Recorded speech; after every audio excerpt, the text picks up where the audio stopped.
What's up everyone, it's ENDYMION, and just like the freaks that came for nerdrotic with that viral thread, now another has popped up claiming that the critical drinker is apparently a horrible person and is pathetic according to woke weirdo freaks. Beyond this, we'll also talk about an enemy of the channel who is getting absolutely devoured by their former members. It's crazy, dude. Just wait and see that too. Also, as for footage during this entire video, nothing really works, so y'all mind if I just play some Batman Arkham Knight while I talk? Cool, let's get into it. So in case you don't know, there was a viral thread about nerdrotic and how apparently he is terrible because he grifts, as the detractors calls it, for views and money. They claim saying anything negative or deconstructing any sort of media in any way is somehow grifting now. Which would mean if that were true, then every single possible movie reviewer out there who talks about movies is also a grifter then. Especially if those movie reviews are in any way negative. But of course, if you give a movie a positive review, you're now not a grifter. Which pretty much just means as long as you're positive and say nothing bad about anything, it's fine. But say anything critical or negative about something, well, now you're a bad person and must be thrown into deep space, never to be heard of again. This brings me to a similar thread now going around about the critical drinker. Don't harass this person who made this thread, by the way. If anything, let's just dissect what they're saying and try to find if what they're claiming has any merit to it. The person in question is named DeLorean, and they start by saying, "The critical drinker is a piece of shit that we've allowed to operate amongst us for far too long." So yeah, it's pretty much the same kind of attack at nerdrotic, but somehow this person's thread is even more eye-roll worthy and cringe. They start off saying that the critical drinker is disingenuous because he changes the titles of his videos over time, and uses examples as him first releasing a video about House of the Dragon where Drinker says nobody cares about it. And then they use another example where Drinker says he has seen next to no hype surrounding the show, which if you were to look back at social media during that time, he was kind of right. There was not really a lot of social media attention or traction surrounding the House of the Dragon show at the time. Was it because the show is bad? No, it's quite good, I watch it myself, but the initial hype was likely not there because people were burned on Game of Thrones ending, which if you saw that final season, can you really blame people for their reaction? Obviously fans in general weren't going crazy because they got burned by Thrones, so everyone was cautious about a new series set in the same world. But obviously, now Dragon is a big show, people enjoy it and it has a dedicated fandom, which again, good for them because it's well made and the acting is great. As for saying that Drinker is somehow disingenuous for changing titles, no, look, I do YouTube too, alright? Obviously. And I change my titles from time to time as well. I even change thumbnails after I release content too. For anyone out there who doesn't do this for a living, you need to realize that the content creation space is very nebulous and weird most of the time. To be real with you, half the time, if not more, I don't know if what I'm talking about will do well in terms of analytics, views, or whatever else. Sometimes I do, sometimes I'm making something and I go, yeah, this will do well because of the cultural relevance or something attached to it. But I would say, generally speaking, you never really know how well something will do until you release it. Take this video for an example. Do I think this video that I'm speaking in right now will do well? I have no idea, to be real with you. But I'm passionate about it, so I'm making it anyway. In terms of changing titles and thumbnails, that's perfectly normal in YouTube content creation as well. Many creators, if not all of them, do it. Sometimes from my own experience, I'll word a video one way and have a certain thumbnail. And the video will not perform as well as I would like it to, which sucks, obviously, because you put hours of work, writing, voicing, editing, producing, making the thumbnail, and all of that. So to have all of that work tank, believe me when I say that it sucks. It's like working your 8-hour shift at your job, only for someone to take 3/4 of what you made that day and you just don't get it on your paycheck. You basically worked and spent all that time for nothing. So changing titles and thumbnails is a very key strategy to YouTube, and honestly, sometimes after I make a video, I usually think of a better title that better conveys what I'm trying to say in that video, or maybe I make a thumbnail after I release a video too that looks better, or like the title change, it conveys what's within in a more clear-cut way. Believe me, there's nothing more annoying than making a video and having to change thumbnails or titles because nothing is working or you're struggling to find how to convey what you really want to say. It's kind of like you're screaming in a glass box and nobody can hear you. It's just awful. So to somehow ding Drinker for this, saying, look, he's a grifter because he changes his titles or thumbnails? Yeah, no, that's not at all how this works, fellas. If the difference between your video tanking or soaring through the charts is as simple as changing your thumbnail or title, you do it because it makes sense. And you'd be stupid to not do it. It's not disingenuous, it's not lazy, and it's not the wrong thing to do.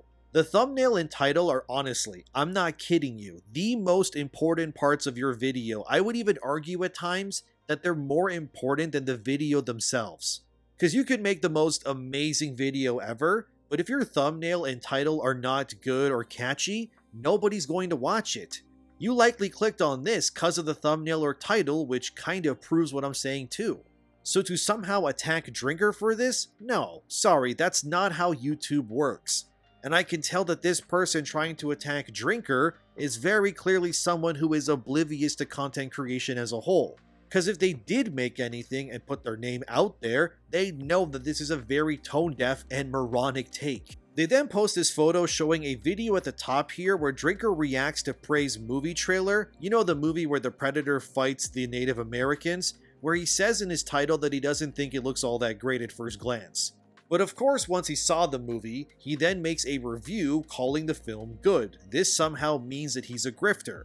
Except that both videos were made at very different times when the movie was first announced versus when it was actually available to watch.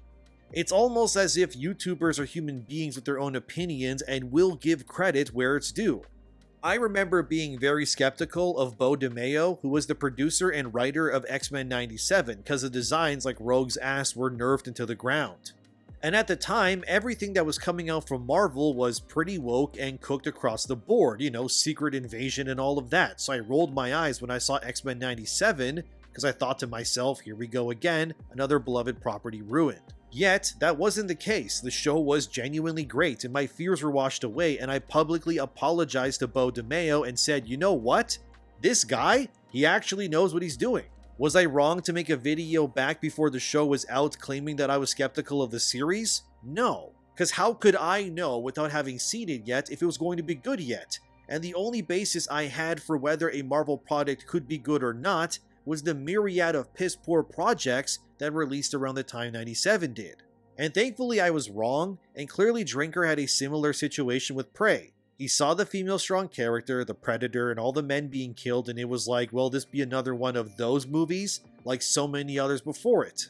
And clearly, once he saw it, he thought it was good. It's like this poster doesn't want people to have their own opinions or admit they're human and make mistakes. And we're never going to get everything right, and I think it's good if a content creator can objectively look at something and go, well, I was wrong about that.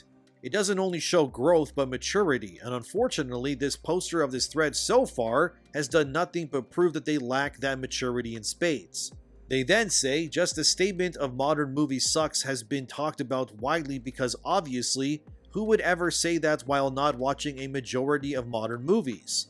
Oh yes, Critical Drinker does that. It'd be one thing to say popular Hollywood shit sucks, but movies as a whole. Again, this person is out of their depth because what Drinker explains in that video is true. For many years, as early as 2017 or 2018, the shift began to lean heavily in the direction of strong female characters across the board. And the strong male character was largely being abandoned, which led to a string of flops and full-on years where Hollywood has been losing billions chasing agendas. The same has been happening in video games too. Take literally any of my videos in the past few months as clear examples of this.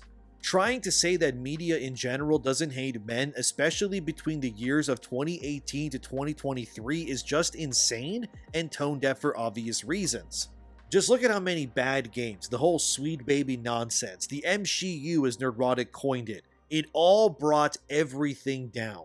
So using a video of Drinker saying that modern movies suck because they hate men as some gotcha is actually the opposite of a gotcha. You're not winning much here, DeLorean, but we'll keep going. Their next example is the Hunger Games movie, The Ballad of Songbirds and Snakes, where Drinker said that nobody cares about it. DeLorean thinks that this is also a gotcha, but okay, let's go look into that now. The original 4 Hunger Games movies made between the ranges of the higher $600 million to the high point of $865 million with Catching Fire. That's very impressive. The franchise is, if you combine these 4, a billion-dollar property. That's very, very good. But how much did the Rachel Zegler movie make once it was all said and done? It made $337 million worldwide. Which is not bad, mind you. I'm not saying it's a complete flop or anything like that. But it clearly made less than half in total of what the worst performing movie in the franchise made previously. You can't tell me that $334 million is a desired outcome the studio wanted when at their worst, they made $661 million before with Part 2. So do people not care about Hunger Games anymore? Well, I would say about half of the usual audience they had doesn't based on those numbers. Which means your little gotcha at Drinker is kind of also for not again. If people cared, it would have made somewhere in the $500 to $700 million range, but it didn't. That actually means what Drinker said here is objectively right, and DeLorean, you're losing even more, it's not looking good for you. Then you decide to set yourself up for failure because you bring up Star Wars, where you share a picture from Drinker's video about the Acolyte, where he shows how every Padawan in the Jedi Academy is either a little girl or an alien pretty much, with basically 0 white male children to be had anywhere when Star Wars before was full of them. This entire part here is where DeLorean really starts to lose the plot, because using the Acolyte in any way to prove that you have some form of a gotcha is really stupid to do. The show is objectively agenda-based. Almost every character is a woman. The only main male characters are Asian men. And there is like 2 white men in the entire show. There's Torben with his terrible makeup job and that one random ginger Jedi guy. There's also that other skinny Jedi, but I don't even know if that's a guy or someone who says they're a woman. I have no idea, man. It's hard to tell what some of these people are. But regardless, the show is absurdly agenda-driven and pro-female. And those Padawans being who they are is done on purpose. To claim it anything else would be stupid and tone-deaf. DeLorean continues on using Drinker's video about The Boys Season 4, saying Drinker didn't watch it but uses audience scores to talk about the show instead. This doesn't invalidate what Drinker is saying here. He can comment on something and use tangible data that's available to him to come to a consensus. It's not illegal to do so. If this video he made on The Boys is invalid, then nobody should ever make videos or talk about anything unless they've consumed all media about that topic in general beforehand. But that's obviously not realistic. Like, I made videos about the Suicide Squad game. I didn't play the game because I didn't want to give Rocksteady my money for making that slop. But I did play the other Batman Arkham games and I had a really good understanding of looter shooters from playing other games like that. And I watched the entire story online so that I could form my own opinion around it. That doesn't invalidate my opinion on Suicide Squad. It's exactly what Drinker is doing here with The Boys. He says in the video that he's watched previous seasons, but finds that the show now is veering too far into the political angle.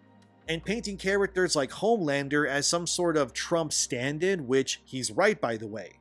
It's almost as if you could have opinions on things based on your previous experiences. Wild, I know. And this sort of mentality just means that if we adhered to it, nobody could make a reaction video or comment on a trailer or something until the entire movie or game is out. But that's just not how content creation or the world works. People are free to give their takes on anything they want. And then it's up to the audience to then decide whether what is being said is accepted or not. It's called YouTube for a reason, guys, because it's about you putting yourself out there. Crazy that I even need to say that, but DeLorean here is more and more seeming like someone who doesn't understand how nuance or opinions work. They then say, by that logic, he's an absolute imbecile for recommending a movie that only has a 61% Rotten Tomatoes audience rating. So Drinker is not allowed to recommend movies unless the movie has a high rating? He's not allowed to have his own opinions about stuff? Videos like the one DeLorean here cites, it's something where Drinker recommends something that maybe not enough people have seen. So he uses his channel and reach to give people something else to watch. Isn't that technically a good thing if he's using his big platform to give smaller projects more eyes? Plus, comparing what Drinker did with that Boys video here versus this random movie, that doesn't work either. Since in the Boys video, he uses the audience score, which is a big difference versus the critic score. Nobody cares about the Rotten Tomatoes critic score these days anyway, it's almost always manipulated in some way. Plus, why can't people like or recommend movies even if their scores aren't high? I love stuff like Encino Man. It's rotten on Rotten Tomatoes, but I don't care, I think that movie's great. Wheeze the juice all day, I watch it once a year at least. So what, now we can't even talk or recommend movies unless their arbitrary score isn't high enough, which is dictated by all sorts of people? That sounds really stupid to me, but let's continue. DeLorean then says that Drinker is bad because he goes soft on certain movies based on their political opinions. Apparently his review of Lady Ballers is bad because the movie has a conservative slant to it. I haven't seen the movie myself, so I have no idea if it does or not. But again, you're saying that Drinker can't have his own opinions. This whole take comes off as if it's bad if Drinker has an opinion outside of what you expect from him personally. This entire argument, it just keeps falling apart, but it gets worse somehow. DeLorean then says in terms of Drinker covering The Acolyte, let's not forget how he said he was done after episode 3, but as predicted by many, including me, he kept on watching something he hates so much because he's a silly little consumer that he and his friends make fun of others for being. So you think it's a gotcha because Drinker keeps covering something that he claims he doesn't like. Have you ever heard the concept of supply and demand? YouTubers tend to cover what is topical and relevant at the time. When The Acolyte was first releasing, especially episode 3 with the lesbian space witches and all of that stuff, it was the talk of the internet for a time. It would be stupid for Drinker or any other person to not talk about it. You're actually mad that he's talking about something that his fans and community would like to see him talk about. How does that make him a bad person exactly? I cover topical content too. Does that mean I'm wrong to give people what they want and talk about relevant topics based on the time and month? I mean, there's nothing stopping you from covering what's unpopular if you want to. That's something that you can do. I wouldn't do that myself per se, but that's up to you. You're your own person, but getting mad at Drinker for talking about Star Wars is stupid. He got a lot of views on those videos. Why would he not continue to cover something that is popular? Plus, maybe he was watching to see if it got better, which spoilers, it doesn't, it's awful. But him covering Acolyte is not negative in some way just because you didn't want him to. It just sounds like childish entitlement from you, DeLorean. And your online friends more than anything else. Then you said, in this video, he said that no one cares about categories like cinematography, score, and editing. Yes, a lover of cinema he is. Also, how funny it is that he knows about the status of modern movies but refused to talk about 7 of the 10 Best Picture contenders. I mean, is Drinker wrong? Those award celebration shows are losing views more and more every year. Apathy has already set in and nobody cares about most of these movies or celebs anymore. And saying that Drinker must make a video about every Best Picture nominee every year or his opinion is somehow less is stupid too. Again, any creator is free to cover whatever they want. It doesn't make it wrong or right either way. If he doesn't want to cover a movie, it's within his power to do so. Even other movie reviewers like Jeremy Johns has said like every year that he can't cover every movie that comes out. And why is that? Because he's one guy. You can't realistically see every single movie that releases every single year without fail. Be serious now. So obviously, they watch what they can and then they make sure to see what they anticipate will be more popular and relevant. Again, this doesn't make it bad or anything like that. It's literally how content creation works. This is like getting mad because a restaurant doesn't serve a certain dish that you like. They serve what they think will do the best. And if they don't serve whatever it is you like, it doesn't make them bad. It just means they have to pick and choose stuff like everyone else. This is where the thread ends, but as you can see, nothing that they say comes across as valid criticisms. It seems more like cope, and to be real with you, jealousy than anything else. Drinker is allowed to cover any movie that he wants, or game as well, on his Critical Gamer channel too. It doesn't make anything he says somehow wrong if you disagree with him. None of us will agree 100% on anything. Hell, I've been on Drinker and Mauler's show a few times, and I remember the first time I said I didn't like Andor, and they disagreed with me, but we're still cool. It's almost as if you can be friends and be normal and still disagree on things. This whole trying to cancel this YouTuber or another is stupid. because it always just comes across as severe cope and jealousy in the end. Nerdrotic nor Drinker are bad for YouTube or movie criticism or anything else. The same way, if you disagree or agree with any other content creator, the reality is simply that someone somewhere is going to love or hate every content creator no matter how good or bad their content is. I definitely have people dislike me, which is totally fine. I don't want anyone that hates me to be harassed or cancelled. I'd rather just destroy their cope with my own opinions and videos than anything else. Why are these creators being attacked now out of nowhere? I think it's very much because the other side knows that they're losing. Their bad games are failing, their movies are underperforming, and their ideas are being rejected. And they think that the only way that they can reinforce them and get them back to the power they were in, say, 2020 is by going after who they deem to be the prime sources of their destruction. But in truth, none of it will work because the post-woke era is still coming. Little by little, common sense is returning, and it is eroding away the stench of the mind virus with every win. Every person whose eyes are opened and every disingenuous project that fails to find an audience is a win. For too long, we've been silenced, told to follow in line and stay quiet, but now it's becoming a roaring chorus. And they're just mad that we will not go silent anymore and that this movement won't stop until we change it all and keep it that way. To ensure that the pendulum never swings too far to the side that wants most of us dead for simply having our own opinions. So while freaks can hate on Drinker, Nerdrotic, or any other content creator out there, the simple truth is that they are losing, and they are very, very mad. And I say good, I hope they stay mad, and I hope everything gets better going forward. The more common sense in this world, the better we're for it. Now, let's go into this final and shorter story of the video. Recently, I spoke on Second Wind and how Nick Calandra, who hates me for sticking up for the nonsense in video games, has been getting ousted by his own members at Second Wind for being an insane person. If you don't remember, Nick Calandra also doxed Grums and wanted to go after Grums and others' financial sources to effectively kill us from speaking out ever again against him in wokeness. One of the people who resigned stating Nick was the reason is Frost of Rivia. They used to make videos on the Second Wind channel but no longer do.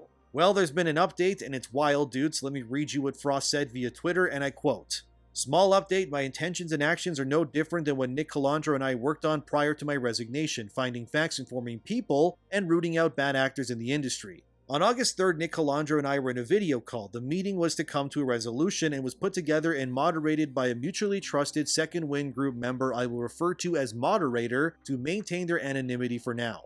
The goal was to reach some sort of resolution. Both of them were aware that I was recording, we ran short on time and agreed to continue at a later date.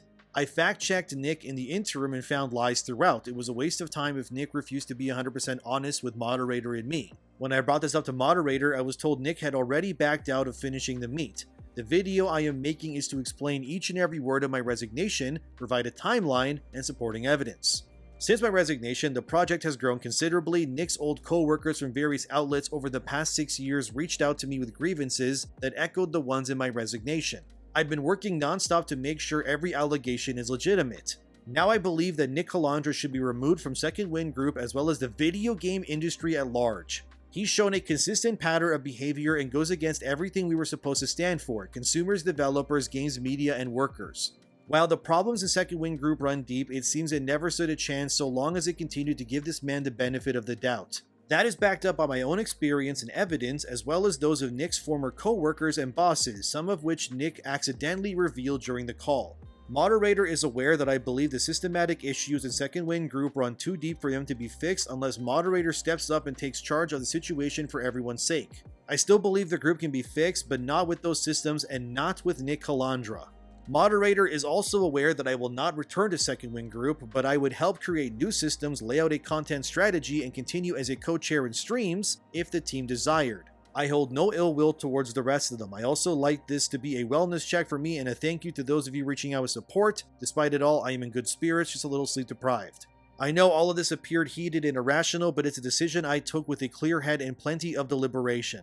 I don't believe speaking out against wrongs is lacking in professionalism. I believe that notion is what makes it harder for people to speak out. I feel my actions filter out the kind of people and business opportunities that I don't want to be associated with. It also attracts the kind of people in business that I can trust. No matter what happens after this, I wish to remain independent, as that's the only way I feel I can continue to try and do right for consumers, developers, workers, and creatives. We did not rise from the ashes, we rose from the goodwill of the people propping us up to be the change the industry needed." End quote. So as you can see, the fallout of Second Wind is in full swing. Nick, like I said, hates me and blocks me because he's afraid of people like me and Grums talking to him. The guy is disingenuous and wants us gone because we stick up for the players, and the moment Nick went after Grums and doxed him, I knew that this guy was not a good person. So to see his own fellow former team members turn on him like this is just proof alone that this guy was just as bad as I suspected. Activists will always gaslight you into thinking that you're the problem when they actually are instead. And like the critical drinker story, this Nick Calandra guy is just mad that his side is losing their grip, and I say good. A small update, but an important one. It's just another step in making sure that video games are great again. So they can slander me all they want, I'm not backing down. As for Critical Drinker, he's a very nice guy and lovely to talk to, and everything that the Lorian person said is absolute rubbish. So let's keep winning, everybody. This train stops for no activists. Thank you for watching, subscribe, share, like the video. Thanks to my patrons and members. Have a wonderful day, and I'll see you soon.